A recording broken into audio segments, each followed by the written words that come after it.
কেমন একটা মাঠে আমরা আজকে সভা করছি, ঢিল ছোড়া দূরত্বে যে অফিসটা আছে সেই অফিসটা বাগমুন্ডির সকলেই জানে। ওখানে রাত দিন কি হয়, দুর্নীতির আখড়া একটা অফিস, আর সেখান থেকে পুরো বাগমুন্ডির দুর্নীতিটা পরিচালিত হয়। এখানে যারা বসে তাদের একটাই কাজ, বালির দুর্নীতি করা, একটাই কাজ। পর্যটন স্থলে কোনো কিছু যদি ভালো কিছু হয় তার দুর্নীতি করা, একটাই কাজ।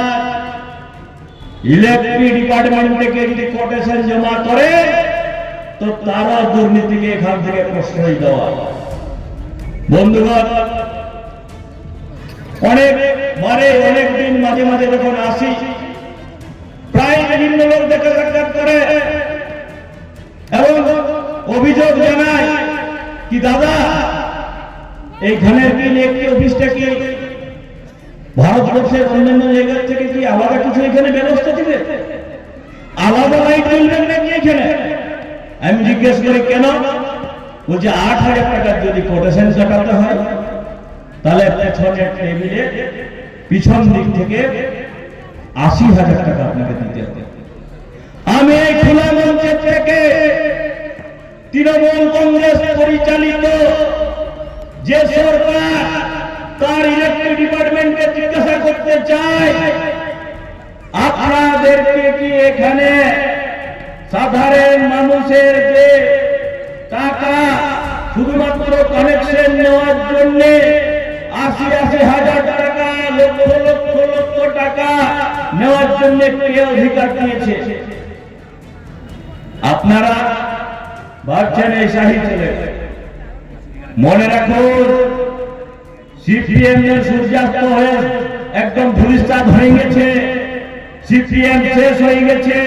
তার সহযোগী যে ভাই ফরওয়ার্ড গুলো, তারও বাকি রাখার জায়গা নাই। সেই রকমই ফল ভোগ করতে হবে আপনাদেরকে। আমি আর একটা জিনিস স্মরণ করে দিতে চাই, এখানে পাশে পাথরটি হাসপাতাল আছে।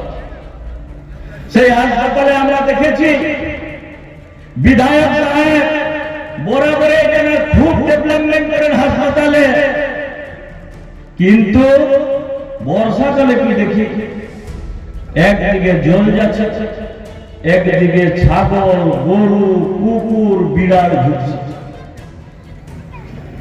আচ্ছা বলুন তো, আমাদের রাজ্যের স্বাস্থ্যমন্ত্রীটা কে? আর কার অধীনে পড়ে? তার নাম হচ্ছে মাননীয়া মমতা ব্যানার্জি, যে পশ্চিমবাংলার স্বাস্থ্যমন্ত্রী আছে। আমি প্রথমে বলেছি বালির যে দুর্নীতি, সেই দুর্নীতি চরম আকারে পৌঁছে গেছে। এক সময় ৫০০, ৭০০, ১০০০, ১২০০ টাকাতে সামান্য ব্যক্তি এক এক গাড়ি বালি নিত ঘর বানানোর জন্য, ছোট একটা ঘর বানানোর জন্য।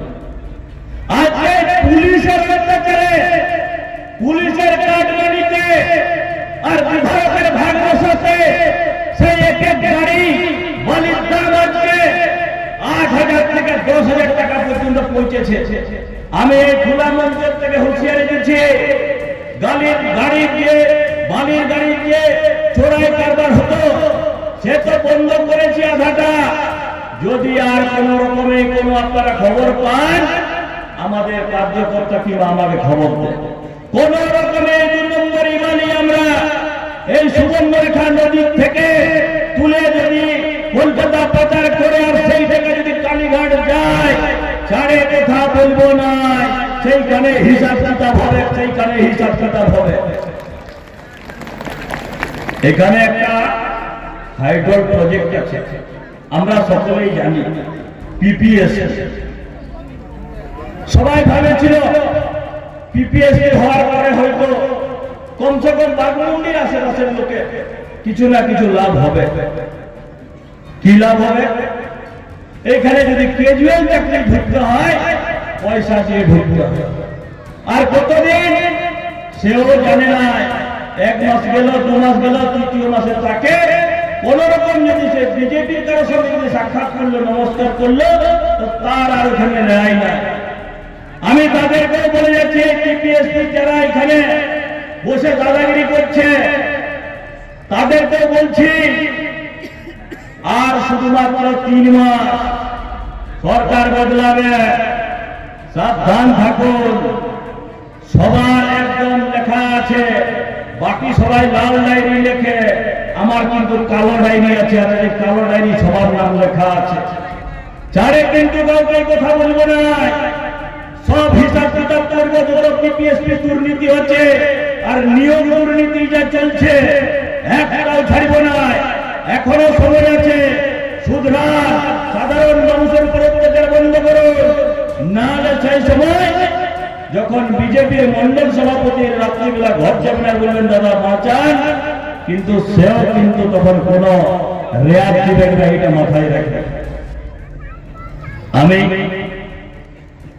এখানের বিধায়ক সাহেব এবং শিক্ষামন্ত্রীকে বলতে চাই, স্কুল গুলা যে খালি হচ্ছে রোজ, হাই স্কুল আছে, এক জমানায় স্কুলের বিল্ডিং হয়ে গেছে। আগে এসএসসির মাধ্যমে শিক্ষক নিয়োগ হয়েছিল, আপনাদের তো নিয়োগ করার ক্ষমতা নাই। নিয়োগ যদি করেছিলেন তো সে পয়সা নিয়ে যারা অযোগ্য ব্যক্তি, সার্টিফিকেটের জুত নাই, পড়ালেখার জুত নাই, তাদেরকে নিয়োগ করেছিলেন।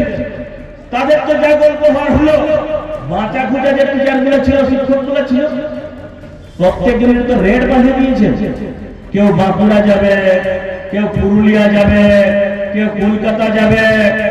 এইখানে প্রথমে ঢুকবে আর তারপরে সে 2 লাখ 4 লাখ 5 লাখ টাকা এইখানে চেয়ারম্যানকে শিক্ষার দিবে, আর সেই ও কি করবে, চলে যাচ্ছে পুরুলিয়া, বাঁকুড়া, মেদিনীপুর।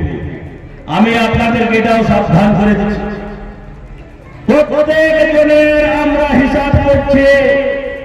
শিক্ষা বিভাগে যেরকম ভাবে স্কুলগুলোকে খালি করে এখানের বাচ্চাদেরকে একদম পুরোপুরি শিক্ষা ব্যবস্থায় রসাতলে ঢুকান দিচ্ছে, কাউকে ছাড়বো না, সব হিসাব করবো। আর হিসাব করে পড়াই গন্ডায় একদম মাট্য এবং দুধের দুধ জলের জল যারা যারা করেছে কেউ রেয়াত পাবেন নাই। আমি শেষ বলে আমার বক্তব্য থামব।